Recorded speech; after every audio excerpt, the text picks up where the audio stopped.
Have you ever wondered how some abstract idea, something you just see in a textbook, becomes a real unforgettable lesson? Well, today we're going to dive into exactly that. The science behind how getting your hands dirty built a bridge from theory to, well, to something you'll never forget. So let's put you in the teacher's shoes for a second. You've got a classroom full of curious kids, and you need to explain the laws of motion or hydraulics or electricity. But here's the catch. No complicated formulas allowed.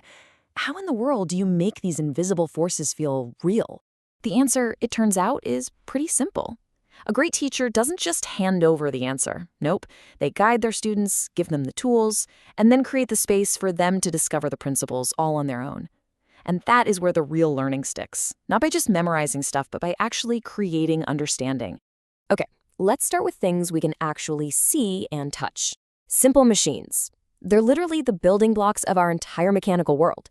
And you know what? The best way to get how they work is to see them in action. Take the gear, for example. Perfect place to start. A teacher might kick things off by defining it just like this: a wheel with teeth.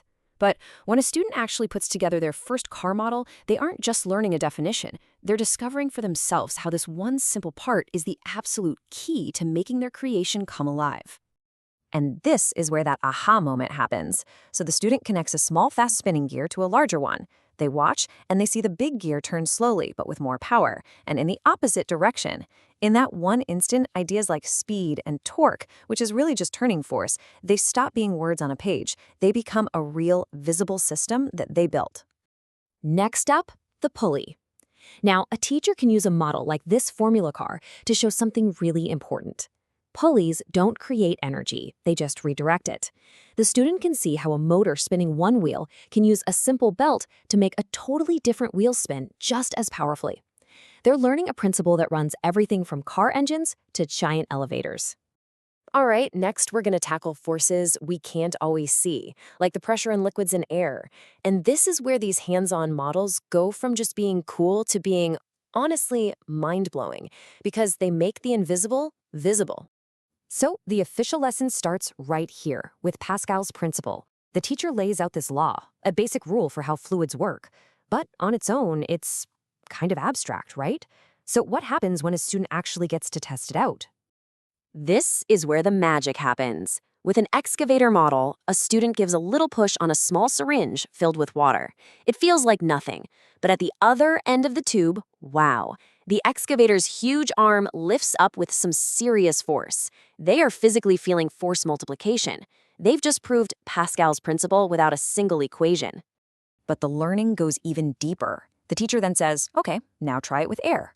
The student pushes the syringe and it just feels spongy. The force is gone.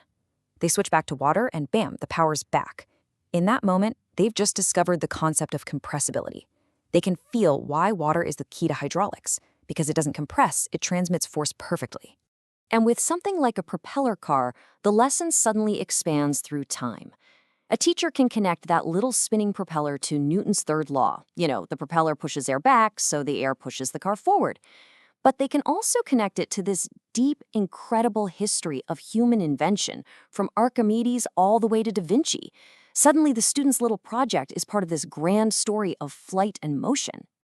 Okay, now for what might be the most abstract idea of all: electricity. I mean, how do you even begin to understand something you can't see?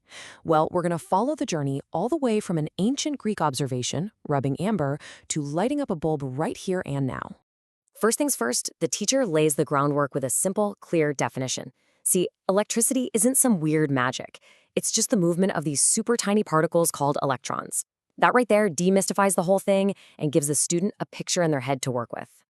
And here are the pieces of the puzzle. Using a model, maybe an electric bell or a lamp, the student sees each component not as just a random part, but as a crucial piece of a system. The battery is the power, the wires are the road, and the buzzer is the destination. Everything has a job to do. This is that final, satisfying moment. The student connects everything, but nothing happens. The circuit is open. Then they flip one little switch. The path is complete, the circuit is closed, and the lamp lights up. In that instant, the abstract idea of a circuit becomes this simple, real thing. It's cause and effect, as clear as day. So, after putting together all these amazing devices, what's the real takeaway? I mean, we've seen gears turn and lights switch on, but the lesson, the real lesson, goes so much deeper than just the mechanics. I mean, just think about what really happened here. In just a few simple projects, a student went from being someone who just reads a book to someone who actively creates. They haven't just learned about mechanical engineering or electronics, they've actually become a little bit of a problem solver, an engineer, and a scientist themselves. And this is the real lesson. Because when you build something, you're not just memorizing facts for a test. You're actually building stronger connections in your brain. The knowledge becomes a part of you. It's about that little spark of curiosity you feel when something works for the first time.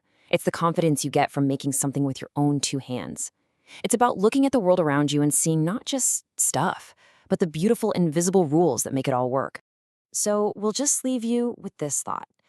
In a world that seems to be getting more digital, more abstract every single day, maybe the most important skill we can teach is the ability to connect an idea to a physical reality. Maybe the best way to learn about the world is to actually get your hands on it.